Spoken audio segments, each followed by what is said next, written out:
सर्वविस्वन्यस्तपादपद्मायते वामहस्तालोलवेदशास्त्रायते ज्ञानसूर्यायते दत्तरूपायते श्रीवेणुगोपालकृष्णाय वन्दनम् श्रीवेणुगोपालकृष्णाय वन्दनम् శ్రీవేణుగోపాలకృష్ణాయ వందనం.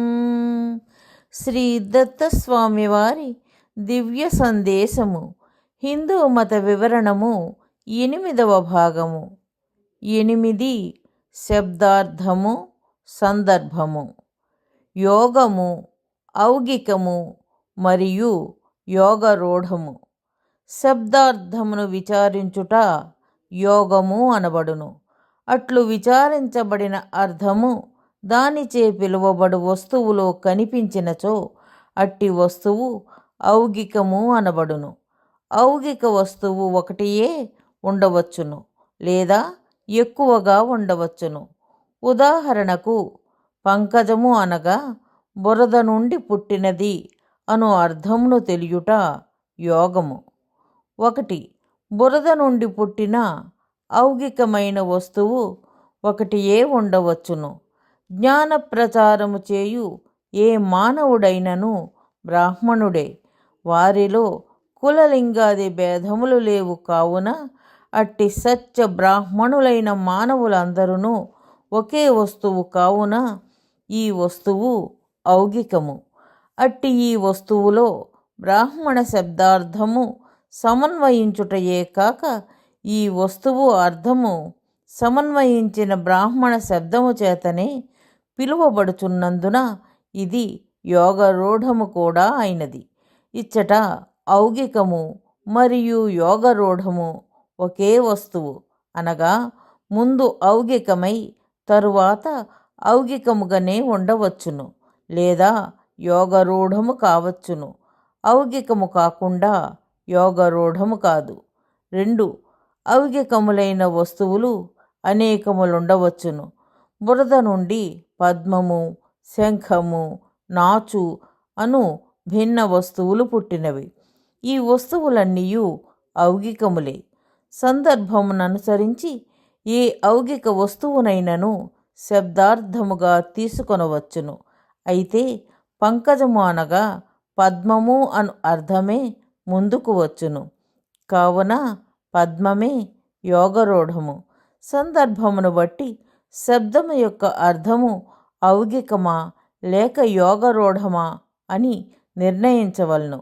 ఉదాహరణకు గాయత్రీ మంత్రములో సవిత శబ్దము సూర్యుడా పరమాత్మయా అన్నప్పుడు సవిత శబ్దార్థము ప్రాణులను సచేతనులుగా చేయుట లేక సృష్టించుట అను అర్థము. యోగము వలన సూర్యుడు మరియు పరమాత్మయు ఔగికములుగా సిద్ధించుచున్నారు.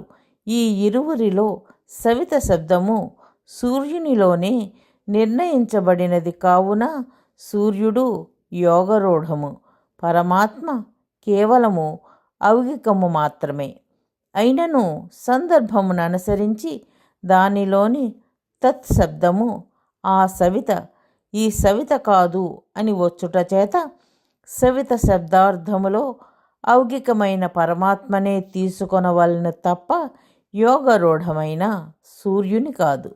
యోగరూఢము శబ్దార్థమును విచారించి ఆ అర్థము సమన్వయము జరుగు ఒకానొక పదార్థమునే ఆ శబ్దముతో పిలచుట. 1 సత్య హరిశ్చంద్ర.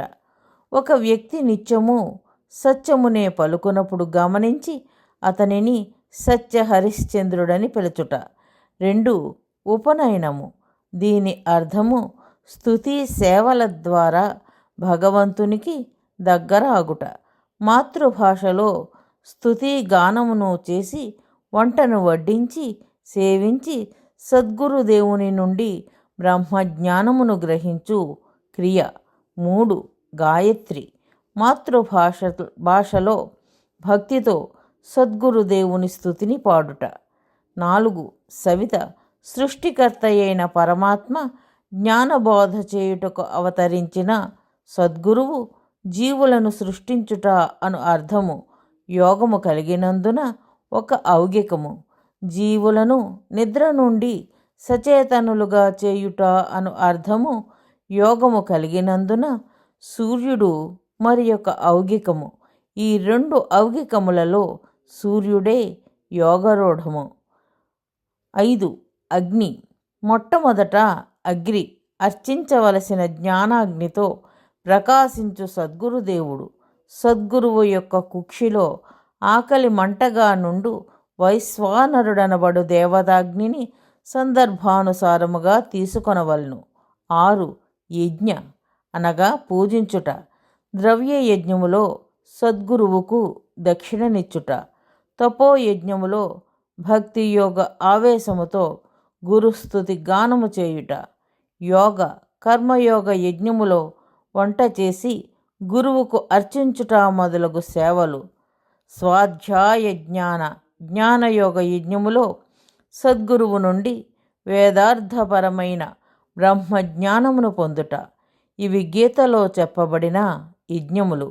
పంచయజ్ఞములు కూడా సద్గురువును, బ్రహ్మ, భక్తులను, దేవ, తల్లిదండ్రులను, పితృ, ఆకలిగొన్న వారిని, మనుష్య మరియు సాధు పశుపక్షాదులను భూత తృప్తిపరచుట.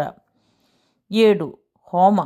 ఆకలిగొన్న వారి జఠరాగ్నియగు వైశ్వానర దేవతాగ్నికి ఘృతముతో కలిపి వండిన వంటను అర్పించుట.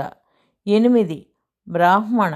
ఏ కులములో పుట్టినవాడైనను సర్వజనులను బ్రహ్మజ్ఞాన బోధ ద్వారా దైవము వద్దకు చేర్చువాడు.